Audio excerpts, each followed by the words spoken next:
O líder bem focado. Como líderes conduzem a atenção. Ouvi dizer que, quando uma reunião está se aproximando, Steve Ballmer, CEO da Microsoft, berço do pavoroso PowerPoint, proíbe apresentações de PowerPoint. No lugar, pede para ver o material de antemão para que, quando estiver frente a frente na reunião, possa ir direto ao ponto e fazer as perguntas que mais importam de maneira direta, em vez de fazer um caminho longo e sinuoso até chegar lá. Como ele diz, isso melhora o foco. Direcionar a atenção aonde ela precisa ir é uma tarefa básica da liderança.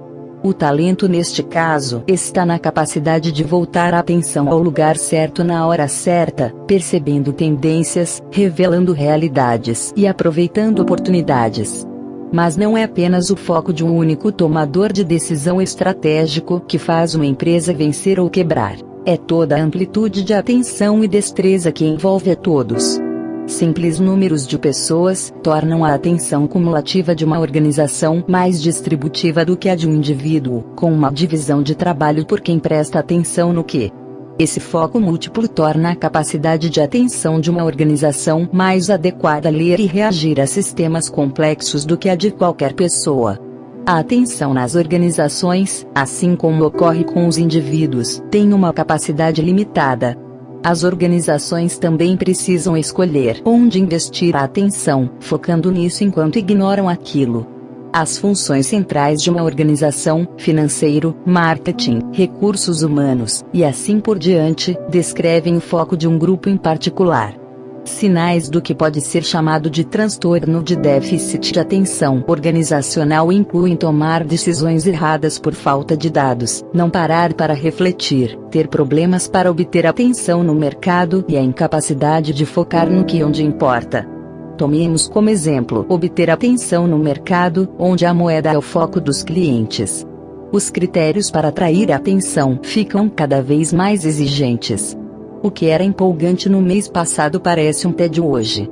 Embora uma das estratégias para virar cabeças seja provocar nossos sistemas de baixo para cima com efeitos especiais surpreendentes e atraentes, está havendo o renascimento de um método mais antigo: contar uma boa história. Histórias fazem mais do que atrair nossa atenção, elas a mantêm. Esta é uma lição que não se perdeu nas indústrias da atenção, como a mídia, a TV, o cinema, a música e a publicidade, todas jogando um jogo de soma zero pela nossa atenção, onde a vitória de um é a derrota do outro. A atenção tende a focar no que tem significado, no que importa. A história que um líder conta pode inspirar um foco em particular com essa ressonância, indicando para os outros onde colocar atenção e energia. A liderança em si dependente de capturar efetivamente e direcionar a atenção coletiva. Liderar a atenção exige os seguintes elementos: primeiro, focar a própria atenção; depois, atrair e direcionar a atenção dos outros, e atrair e manter a atenção dos empregados e colegas, dos consumidores ou clientes. No nível organizacional, um líder bem focado pode equilibrar um foco interior no clima e na cultura com outro foco na paisagem competitiva, e um foco exterior nas realidades maiores que moldam o ambiente em que a organização opera. O campo de atenção de um líder, isto é, as questões e metas particulares em que ele se foca, guia a atenção daqueles que os seguem, quer o líder as articule explicitamente ou não. As pessoas fazem suas escolhas sobre onde se focar com base na percepção que têm do que é importante para seus líderes. Este efeito propagador dá aos líderes uma carga extra de responsabilidade. Não estão guiando apenas suas próprias atenções, mas, em grande parte, as atenções de todo mundo. Pensemos, por exemplo, na estratégia adequada. A estratégia de uma organização representa o padrão desejado de atenção organizacional, aquilo a que todo mundo deveria dedicar um grau de seu foco, cada um à sua própria maneira. Uma determinada estratégia define o que ignorar o que importa, fatia de mercado ou lucro, concorrentes atuais ou em potencial. Quais novas tecnologias? Quando líderes escolhem uma estratégia, estão guiando a atenção. De onde vem a estratégia?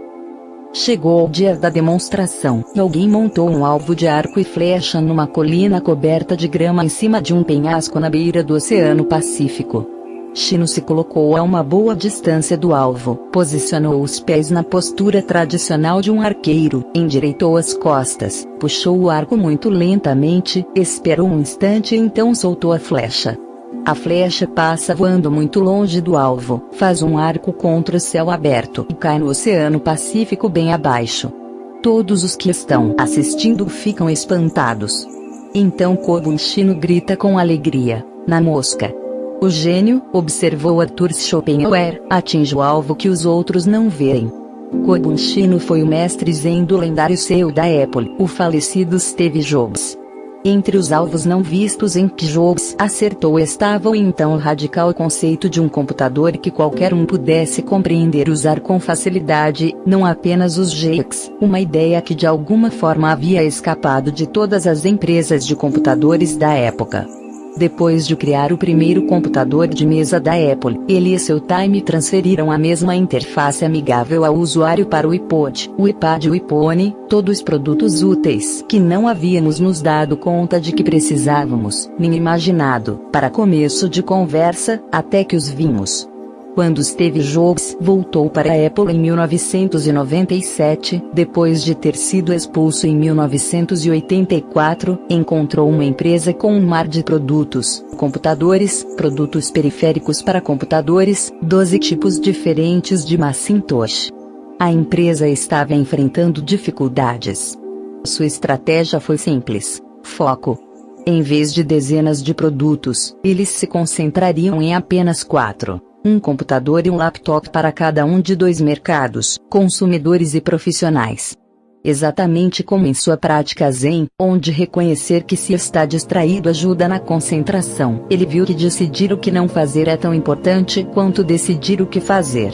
Jobs era incansável em filtrar o que ele considerava irrelevâncias, tanto pessoalmente como na vida profissional. Mas sabia que para simplificar efetivamente era preciso compreender a complexidade que se está reduzindo. Uma única decisão de simplificar, como a máxima de Jobs de que os produtos da Apple permitem que um usuário faça qualquer coisa em 3 cliques ou menos, exigia uma profunda compreensão da função dos comandos e botões de que se estava abrindo mão, e exigia também que se encontrassem alternativas elegantes. Mais de um século antes da Apple, houve outra visão radical que tornou a máquina de costura Singer um enorme sucesso comercial no mundo todo. A ideia revolucionária da época foi de que donas de casa poderiam operar um dispositivo mecânico, um pensamento radical no século XIX, muito antes de as mulheres ganharem o direito ao voto nos Estados Unidos. E a Singer facilitou a compra das máquinas pelas mulheres, oferecendo-lhes crédito estendido, outra medida inovadora. Só em 1876, a Singer vendeu mais de 262.316 máquinas, um número imenso para a época. Um de seus fundadores construiu o edifício Dakota, prédio de apartamentos que virou um cartão postal de Manhattan, onde viveram figuras notáveis como John Lennon. Em 1908, a novíssima sede de 47 andares da empresa, o Singer Building, era o edifício mais alto do mundo. Minha mãe, que nasceu em 1910, e faleceu 2 meses antes do 100º aniversário, possuía uma Singer desde sua adolescência. Eu me lembro de, quando criança, ir com ela até a loja de moldes local.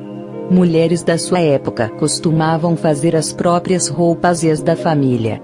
Mas, quando eu cheguei, o 3º filho que ela teve mais tarde, minha mãe passou a comprar as minhas roupas. Mudanças culturais, como donas de casa comprarem máquinas de costura, e depois, um século mais tarde, passarem a comprar as roupas da família, que estavam cada vez mais sendo produzidas por mão de obra barata no exterior, abrem continuamente novas oportunidades. Novos grupos de consumidores, formas de comprar, necessidades com a evolução das sociedades, tecnologias, canais de distribuição ou sistemas de informação. Cada avanço abre portas para uma porção de estratégias potencialmente vencedoras. A Apple e a Singer deixaram pegadas frescas no caminho que seus concorrentes seguiram num jogo desesperado de pega-pega. Hoje, uma mini-indústria de consultores está pronta para guiar empresas através de um manual padrão de escolhas estratégicas. Mas essas estratégias de prateleira ajustam as táticas de uma organização, elas não mudam o jogo. O significado original da palavra estratégia vem do campo de batalha. Quer dizer a arte do líder, na época, os generais. Estratégia era a forma como se distribuíam os recursos. Tática era a forma como as batalhas eram lutadas. Hoje, os líderes precisam gerar estratégias que façam sentido em quaisquer que sejam os sistemas mais amplos em que operam, uma tarefa para o foco externo.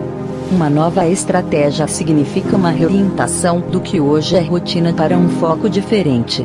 Pensar em uma estratégia radicalmente inovadora exige que se tenha percepção de uma posição original, uma posição que seus concorrentes não vejam. Táticas vencedoras estão amplamente disponíveis, no entanto, são desconsideradas por quase todo mundo. Exércitos de consultores oferecem complexas ferramentas analíticas para ajustar uma estratégia. Mas eles paralisam quando se trata de responder à grande questão. Para início de conversa, de onde vem uma estratégia vencedora? Um artigo clássico sobre a estratégia faz essa observação casualmente e deixa por isso mesmo. Encontrar estratégias vencedoras exige criatividade e insight. Esses dois ingredientes usam tanto o foco interno quanto o externo. Quando Mark Benioff, fundador e CEO da Salesforce, se deu conta pela primeira vez do potencial da computação em nuvem, ele estava monitorando a evolução de uma tecnologia de mudança de sistema, um foco externo, junto com sua própria intuição de como seria uma empresa que oferecesse esse tipo de serviços. A empresa dele, que gerencia relacionamentos com clientes, assumiu uma posição pioneira nessa área competitiva. Os melhores líderes têm consciência sistêmica, o que os ajuda a responder à pergunta constante de aonde devemos ir e como. O autodomínio e as habilidades sociais se baseiam no foco em si mesmo e no outro, combinados para produzir a inteligência emocional que move o motor humano necessário para chegar lá. Um líder precisa verificar uma escolha estratégica potencial em relação a tudo o que sabe. E depois que a escolha estratégica é feita, ela precisa ser comunicada com paixão e habilidade, usando empatia cognitiva e emocional. Mas essas habilidades pessoais sozinhas não funcionarão se não contarem com sabedoria estratégica. Se você pensa de maneira sistêmica, diz Larry Brilliant, isso conduz à forma como você lida com valores, visão, missão, estratégia, metas, táticas, soluções, avaliações e o ciclo de feedback que recomeça todo o processo. O detalhe revelador no horizonte.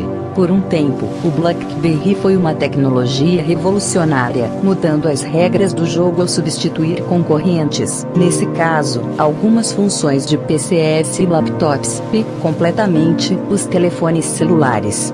Mas mesmo com os BlackBerrys dominando o mercado corporativo e se tornando rapidamente uma moda entre os consumidores, o mundo estava mudando. O iPhone deu início a uma era em que mais e mais trabalhadores compravam suas próprias marcas de smartphones, não necessariamente BlackBerrys, e as empresas se adaptavam ao deixar os funcionários levarem seus próprios equipamentos para as redes corporativas. De repente, a segurança da BlackBerry no mercado corporativo evaporou e eles passaram a ter de concorrer com todo mundo. A RIM Research in Motion, pesquisa em movimento, empresa fabricante do BlackBerry com sede no Canadá, demorou para se atualizar. Quando introduziu a tela sensível ao toque, por exemplo, não tinha comparação com os que estavam há mais tempo no mercado. A rede fechada do BlackBerry, que um dia foi considerada uma vantagem, se tornou um peso no mundo em que os próprios telefones, o iPhone, os aparelhos com sistema Android, se tornaram plataformas para seus mundos de aplicativos. A RIM era presidida por dois CEOs que eram engenheiros, e o sucesso inicial da marca foi baseado em engenharia de qualidade. Depois que esses dois CEOs foram forçados a sair pelo conselho administrativo, a empresa anunciou que voltaria a se concentrar no mercado corporativo como seu mercado principal, embora a maior parte do crescimento viesse do lado dos consumidores. Segundo Thorsten Hens, o novo CEO da RIM, a empresa havia perdido importantes mudanças de paradigma em seu nicho ecológico.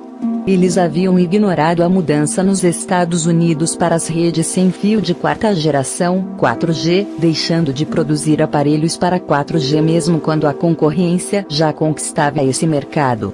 Subestimaram o quanto a tela sensível ao toque do iPhone se tornaria popular e se mantiveram presos ao teclado físico. Quando se tem uma ótima interface sensível ao toque, as pessoas se dispõem a sacrificar o tempo de duração da bateria, Lins diz. Nós achávamos que isso não iria acontecer. A mesma coisa em relação à segurança, enquanto as empresas mudavam seus padrões para permitir que os funcionários ingressassem nas redes corporativas com seus próprios smartphones. Embora a marca BlackBerry tenha um dia parecido revolucionária, agora, de acordo com a avaliação de um analista, eles pareciam não ter ideia do que os consumidores queriam. Apesar de ter continuado líder em mercados como a Indonésia, apenas 5 anos depois de o BlackBerry dominar o mercado americano, a RIM perdeu 75% de seu valor de mercado. Enquanto escrevo isto, a RIM anunciou uma derradeira tentativa de recuperar participação de mercado com um novo telefone. Mas a RIM pode ter iniciado um capítulo na vida da empresa que pode ser fatal, um vale da morte. Essa expressão é de Andrew Grove, o lendário CEO fundador da Intel, ao relatar um momento de quase morte da história de sua empresa. Em seus primeiros anos, a Intel produzia microchips de silício para o que na época era a nascente indústria de computadores. Segundo Grove, a alta administração não prestou atenção às mensagens vindas de suas próprias equipes de vendas de que os consumidores estavam mudando aos bandos para chips mais baratos produzidos no Japão. Se a Intel não tivesse uma linha paralela de microprocessadores, que se tornaram onipresente Intel Inside no auge dos laptops, a empresa teria morrido. Mas, na época, Grove admite, a Intel sofria de uma dissonância estratégica ao deixar de fabricar chips de memória, seu primeiro negócio de sucesso, para projetar microprocessadores. O título do livro de Grove, Só os paranoicos sobrevivem, concorda tacitamente com a necessidade de vigilância, em busca do detalhe revelador no horizonte. Isso se confirma em particular para o setor de tecnologia, em que os ciclos de vida supercurtos dos produtos, em comparação com, por exemplo, refrigeradores, tornam o ritmo de inovação bastante intenso. O ciclo acelerado de inovações de produtos no setor de tecnologia faz dele uma boa fonte de estudos de caso, de certo modo parecido com o papel que as moscas drosófilas, que procriam freneticamente, desempenham para a genética. Na área de games, o aparelho com controle remoto da Nintendo Wii roubou o mercado do PlayStation 2 da Sony. O Gorogli acabou com a supremacia do Yahoo como portal preferido da web. A Microsoft, que em determinado momento chegou a dominar 42% do mercado para sistemas operacionais de telefones celulares, viu os lucros do iPhone abafarem a receita total da empresa. Inovações reorganizam nossa ideia do que é possível. Quando a Apple lançou o iPod, a Microsoft levou 4 ou 5 anos para lançar o Zune, sua versão do produto, e mais 6 anos para matar esse fracasso. A fixação da Microsoft em sua mina de ouro, a família Windows de software, dizem os analistas, é responsável pelo fracasso em frear a marcha da Apple rumo à supremacia de mercado através do iPod, do iPhone e do iPad.